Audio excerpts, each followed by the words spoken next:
Can you just talk about the last period and sort of what were some of the factors that led to those results and what you're looking to improve on going forward? Last year, there's a lot more players coming out with new models, so we're faced with a much more competitive field. Pretty much. But can you just explain a little bit more about what that means? How do you optimize? What exactly are you looking to improve versus maybe de-emphasize a bit? Is that actually the way that we have launched products in the past has incorporated a lot of options. Too many, it's a manual. Right. Even our sales guys couldn't remember. There are various differences. So by simplifying that and make it easy for our customers to decide, I think also it will help us, grow our sales. You've cut your prices a bit earlier this year. What do you make of that? I mean, once you cut a price, I mean, customers become accustomed to it, and how do you move forward once you do that? Because I think as a volume player, you need to really focus on competitive cost. For example, what we call the smartification cost. The chips, the sensors, the layout, that can be simplified with more powerful algorithm and better software. All these can actually contribute to cost advantage. When the price comes down, you want these EVs to be more accessible to people just from like an emissions standpoint. Do you see it that way? I think people worried about price reduction by Tesla will make our lives more difficult. But what happened was actually completely the opposite. Our product is even much better selling. Where do you see yourself compared to Tesla? Where would you sort of put yourself on? Well, I think Tesla is a hugely successful company. I think as a competitor to Tesla, you need to be a much bigger scale. There will be many players, and we hope to be one of the remaining players. 高等级的智能驾驶的能力会在新能源汽车上逐渐变成一个标配，使得许多人在驾乘的体验和使用方式上面会有更大的便利和改变他的习惯。 Do you want to be a part of it? And I said, it's interesting. He asked me at the right time, and I thought it was a great industry that's going through changes, and might as well.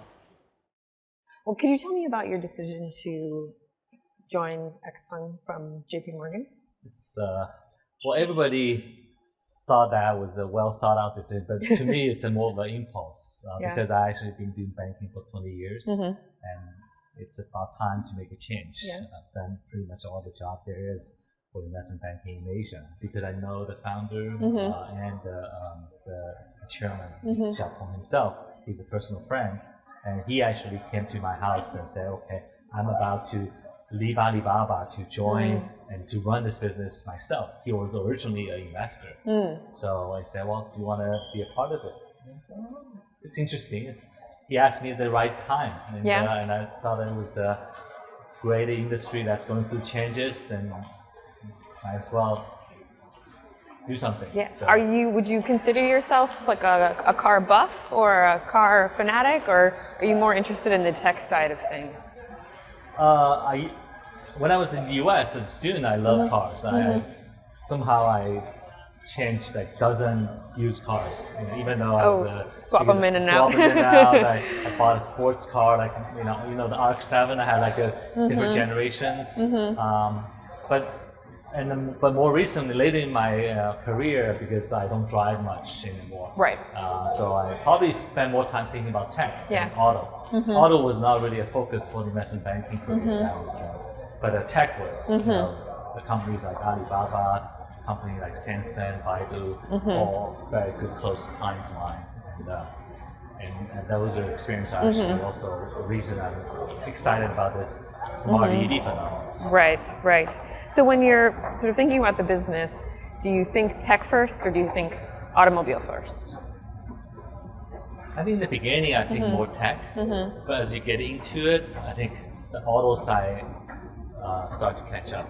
Because once you get to a certain scale and volume, it's a very different game. I think hardware part of it is actually the toughest part because the experience, the scalability, and also you have to think, because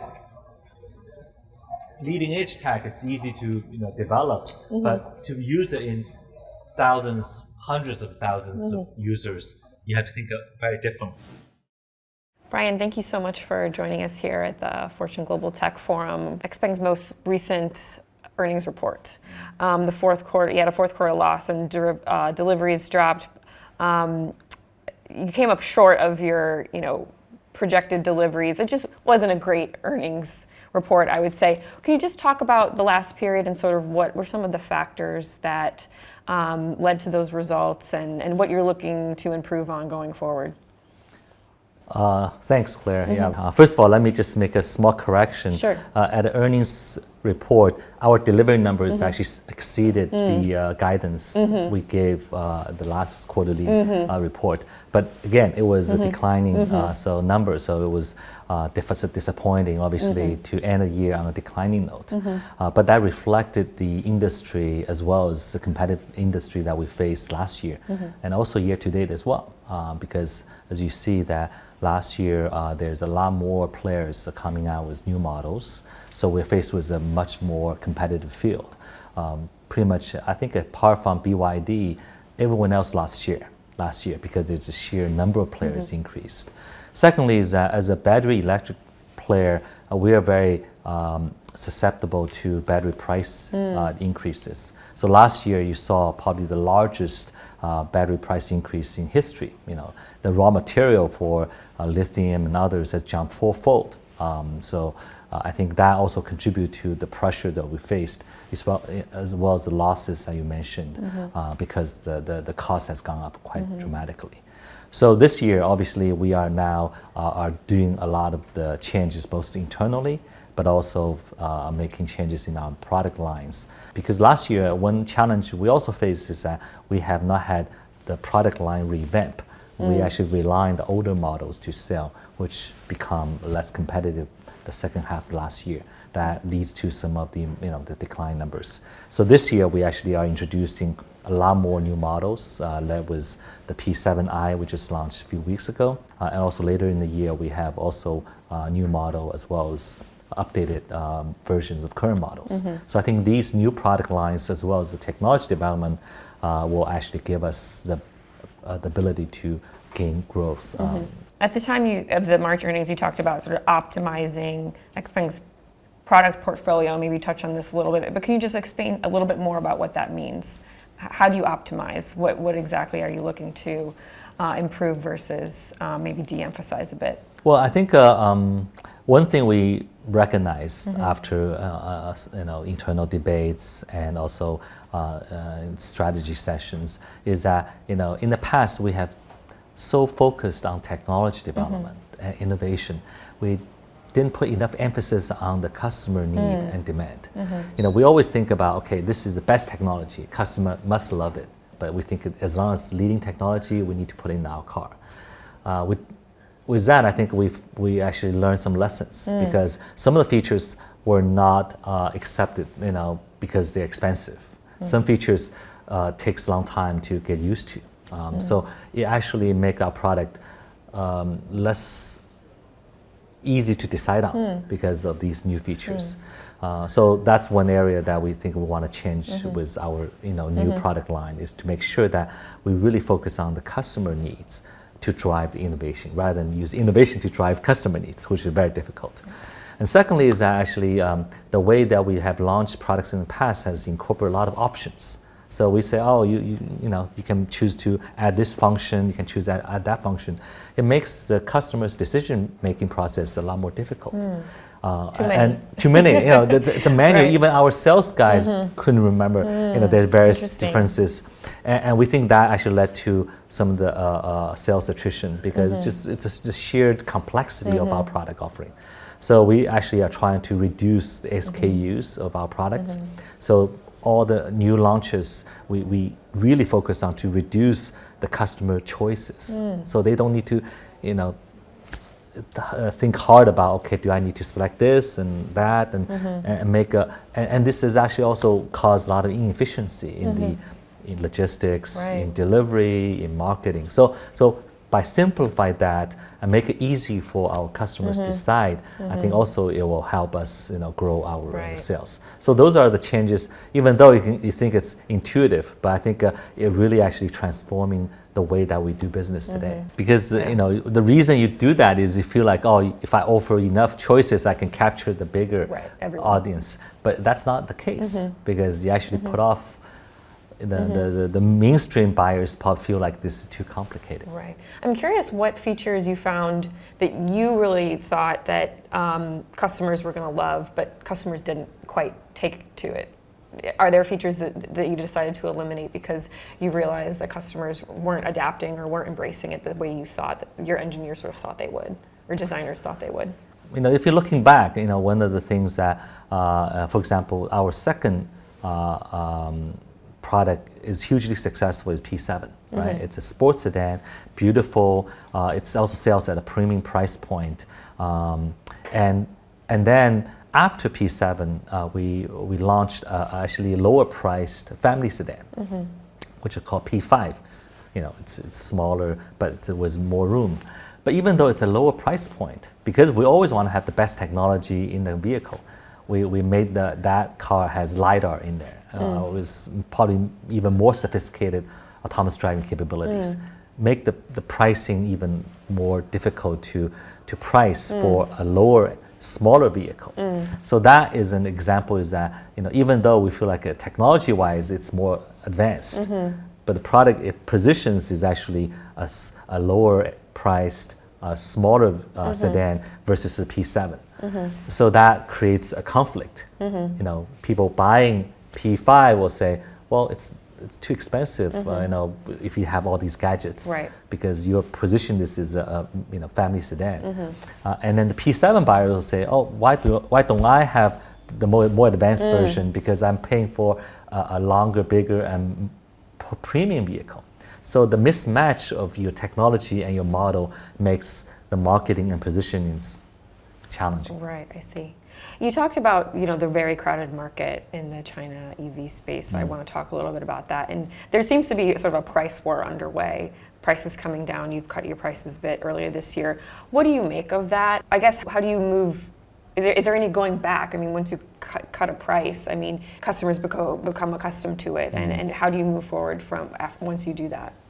Well, I think the price pressure come from a number of areas. Some of those actually are sheer competitive. Some of those are industry-wide. For example, some of the recent price pressure come from ICEs. They are faced with a more demanding emission standard. They had to get rid of the older versions, so they're heavily discounting their current models. That I view that as a temporary act, because they don't have the ability to do that continuously. So there's, I think more of a one-time event. But other events also reflective the cost decrease that we're seeing. We're passing it on to our customers. Because I think as a volume player, you need to really focus on competitive cost. In last year, one of the things I talked about is the increased battery cost. But this year, you are seeing the reverse. The battery price is coming down very rapidly. That's a large component of a EV cost base. So that will give you the ability to compete on price again. So I think there's certain event you have to just like the ICE example, you have to let it pass. It's just a one-time industry clock need to digest through. And others is you need to really anticipate the cost changes of your product by taking advantage of the battery cost coming down, using technology to reduce, for example, what we call the smartification cost. The chips, the sensors, the layout, that can be simplified with more powerful algorithm and better software. All these can actually contribute to a cost advantage. So I think as a scale and technology player, you need to focus on these two areas in order to be more competitive. And I think that is going to be the challenge faced with all the players. But I think ultimately the product has the most differentiation and the best competitive costs as a combination will win out, not just one of them.